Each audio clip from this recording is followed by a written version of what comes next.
History of Visual Arts, the Rise of the Renaissance. Byzantine art, from the 5th century to around 1453. It developed out of the classical world of Greece and Rome in the eastern half of the Roman Empire after the western half had fallen. And it focused primarily on religious art using a variety of media such as icon painting. These are sacred paintings of Christ, Mary, the Mother of God, and of the angels and saints. The icons often depict a very shallow space with the subject floating on a gold leaf background. A mosaic is an artwork made from many small pieces of tile or tesserae, laid in such a way as to create a picture. Although more expensive than wall painting, mosaics were treasured for their jewel-like appearance and for their durability. Some of the finest Byzantine mosaics can be found in the Italian city of Ravenna. Illuminated manuscripts were noted for the use of precious metals, especially gold, their bright colours, and the use of empty space filled with gold leaf. This was quite similar to the icon paintings. Most of these manuscripts were written on parchment, which is calf, sheep or goat skin, and the best quality parchment is known as vellum. So, we arrive at the early Renaissance during the 15th century. Artists in this period started to break away from the restrictions of the past, and they were trying to find ways of representing the natural world through their studies of nature, the human body, and perspective, ways of recreating a 3D space on a flat canvas or a piece of wood. And typical artists of this period include Sandro Botticelli. Here is his Primavera. This was painted on a wooden panel in tempera, and it depicts a group of figures from mythology situated in a garden and contains references to several poems, including those by the Roman writers Ovid and Lucretius. Here's another one by Paolo Uccello.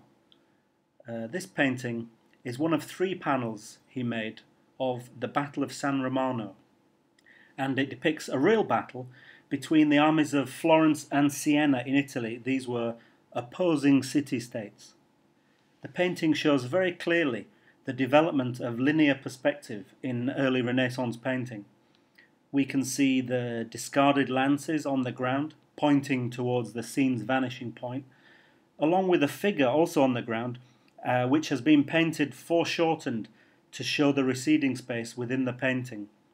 This painting was executed in tempera on poplar wood panel. And the third artist is Piero della Francesca. Here's his painting, The Flagellation of Christ, where when Christ is being whipped, he's tied to a post and whipped, basically tortured before he was taken to be crucified. And this painting is another demonstration of linear perspective.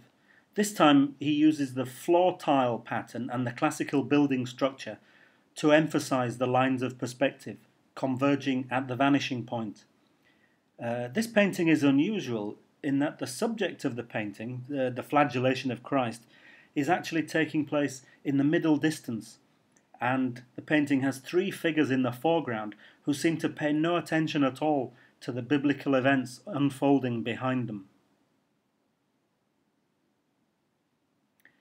So by the early 16th century, we are arriving in the High Renaissance, and this is where the Renaissance reached its culmination, its highest point of development. And it's marked by the work of 3 geniuses. I'm sure you will know at least 2 of them, possibly all 3. The first one is Michelangelo, and this is an illustration of the ceiling of the Sistine Chapel. And it took Michelangelo 4 years to complete this painting, and it covers the entire ceiling of the Papal Chapel within the Vatican in Rome. And this work was commissioned by Pope Julius II, and is named after and honours the previous Pope, Sixtus IV.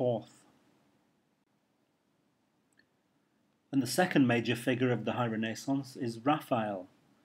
And here's his painting, Christ Falling on the Way to Calvary.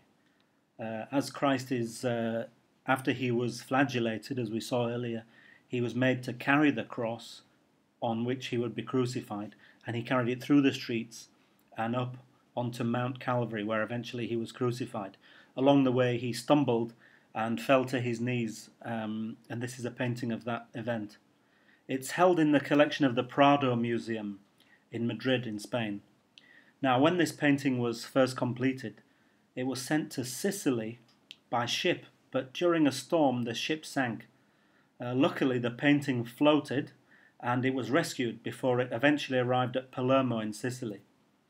Later it was moved to Madrid, but was then stolen by Napoleon and his French armies during their military campaign in Spain. In due course, it was eventually returned to the Spanish royal collections and then after transferred to the Prado Museum, where we can see it today.